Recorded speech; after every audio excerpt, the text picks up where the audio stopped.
नमस्कार, आप देख रहे हैं 24 न्यूज। मैं हूं आपके साथ पूर्णिमा। एक नजर डाल लेते हैं अब तक के 25 बड़ी खबरों पर। बारामती विमान हादसे को लेकर विधायक रोहित पवार लगातार कर रहे हैं सनसनीखेज दावे, जिसको लेकर सांसद सुप्रिया सुले ने रोहित पवार की सुरक्षा को लेकर जताई चिंता। कहा कि लोगों की आंखों में खटक रहे हैं रोहित पवार, सरकार से की सुरक्षा की अपील। विमान हादसे को लेकर अब अजित पवार के बेटे जय पवार ने भी जताई साजिश की आशंका। कहा इतनी आसानी से नहीं जल सकता ब्लैक बॉक्स, वीएसआर कंपनी के विमानों पर कार्रवाई की मांग। एनसीपी एसपी विधायक रोहित पवार के दावों को लेकर बोले एनसीपी नेता छगन भुजबल। कहा विमान हादसे की साजिश को लेकर यदि कोई सबूत है तो जांच एजेंसियों को सौंपे रोहित पवार। मुंबई में एक साथ नजर आए मनसे प्रमुख राज ठाकरे और शिवसेना यूबीटी विधायक आदित्य ठाकरे। काका भतीजे ने शिवाजी पार्क में छत्रपति शिवाजी महाराज के पुतले के सुशोभीकरण कार्य का किया उद्घाटन। मनसे प्रमुख राज ठाकरे और एकनाथ शिंदे की मुलाकात को लेकर मचा सियासी बवाल। इसी बीच शिंदे गुट के नेता उदय सामंत ने उद्धव गुट पर किया पलटवार। कहा दोस्ती की तस्वीर देखकर कुछ लोगों को हो रही है जलन। महाराष्ट्र के कोल्हापुर से आया हैरान कर देने वाला मामला। शिव जयंती के मौके पर छत्रपति शिवाजी महाराज के पुतले के सामने पर्दा लगाकर किया गया अश्लील डांस। घटना का वीडियो सोशल मीडिया पर वायरल। जमीयत उलेमाए हिंद के अध्यक्ष मौलाना अरशद मदनी के बयान पर जगत गुरु परमहंस आचार्य ने किया पलटवार। कहा जो लोग वंदे मातरम बोलने से करते हैं इनकार, उनका जल्द मर जाना ही देश और उनके लिए होगा बेहतर। छत्रपति शिवाजी महाराज के जल दुर्गों का होगा रिसर्च। सरकार ने 4 किलो पर शोध हेतु मुंबई विश्वविद्यालय के तहत 50 लाख की निधि और स्वतंत्र अनुसंधान केंद्र को दी मंजूरी। मुंबई मेट्रो लाइन 7 पर गुंडवली स्टेशन के पास तकनीकी खराबी के कारण सेवा 20 मिनट तक रही प्रभावित। यात्रियों में दहशत और सड़क पर ट्रैफिक जाम की बनी स्थिति।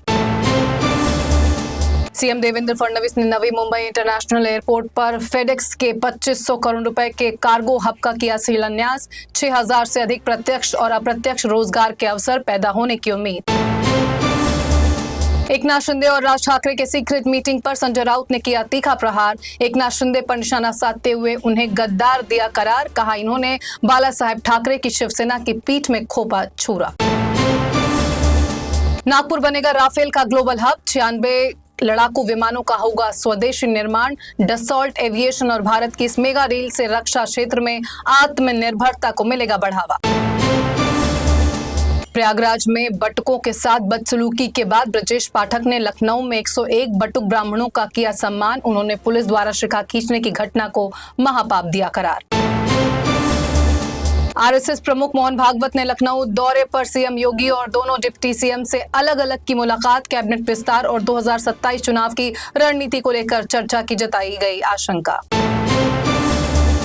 दिल्ली एयरपोर्ट पर नेविटेयर सर्वर डाउन होने से इंडिगो, आकाशा और स्पाइस जेट की फ्लाइट्स हुई प्रभावित। चेक इन सिस्टम फेलियर की वजह से लगी लंबी लाइनें और कई यात्रियों की छूटी फ्लाइट। प्रधानमंत्री नरेंद्र मोदी ने बुधवार को रमजान के मौके पर देशवासियों को दी शुभकामनाएं। सोशल मीडिया प्लेटफॉर्म एक्स पर पोस्ट करते हुए लिखा, ये पवित्र महीना समाज में एकता और भाईचारे की भावना को और करेगा सुदृढ़। सुप्रीम कोर्ट ने फ्रीबीज यानी मुफ्त सुविधाओं पर की कड़ी टिप्पणी। सीजेआई सूर्यकांत ने कहा घाटे में चल रहे हैं राज्य, मुफ्त भोजन, बिजली और साइकिल जैसी बांट रहे हैं योजनाएं। एमके स्टालिन मामले में सुप्रीम कोर्ट ने आदेश रखा सुरक्षित। याचिका में तमिलनाडु के मुख्यमंत्री स्टालिन की 2011 के विधानसभा चुनाव में कोलाथुर विधानसभा सीट से जीत को दी गई है चुनौती। बिहार विधानसभा चुनाव में धांधली और गलत चुनावी हलफनामे को लेकर पटना हाईकोर्ट ने 42 विधायकों को नोटिस किया जारी। इनमें विधानसभा अध्यक्ष और कई मंत्री हैं शामिल। पालतू रॉटवीलर कुत्ते हेनरी की कस्टडी को लेकर साकेत कोर्ट के आदेश के खिलाफ हाईकोर्ट पहुंची टीएमसी सांसद महुआ मोइत्रा। 20 अप्रैल को होगी मामले की सुनवाई। दिल्ली पुलिस पर हिंदू समाज से भेदभाव का लगा आरोप। विश्व हिंदू परिषद के सुरेंद्र कुमार गुप्ता ने दिल्ली पुलिस कमिश्नर को लिखा लेटर। हिंदू समाज के प्रति कथित भेदभावपूर्ण व्यवहार और सुरक्षा व्यवस्था में दोहरे मापदंडों पर गंभीर चिंता की व्यक्त।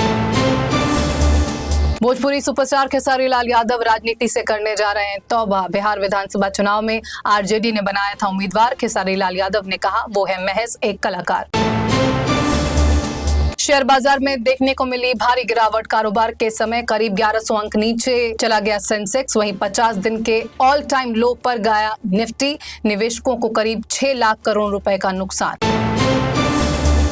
अफगानिस्तान में तालिबान ने नया कानून लाकर घरेलू हिंसा को दी खुली छूट। इस कानून के तहत पति अपनी पत्नी और बच्चों को उस हद तक दे सकता है शारीरिक सजा जब तक टूटे ना हड्डी। तालिबान के सर्वोच्च नेता के हस्ताक्षर से लागू हुआ कानून। पाकिस्तान के कराची और ताफ्तान में गैस धमाकों से हुई भारी तबाही। कराची में इमारत गिरने से 6 लोगों की हुई मौत।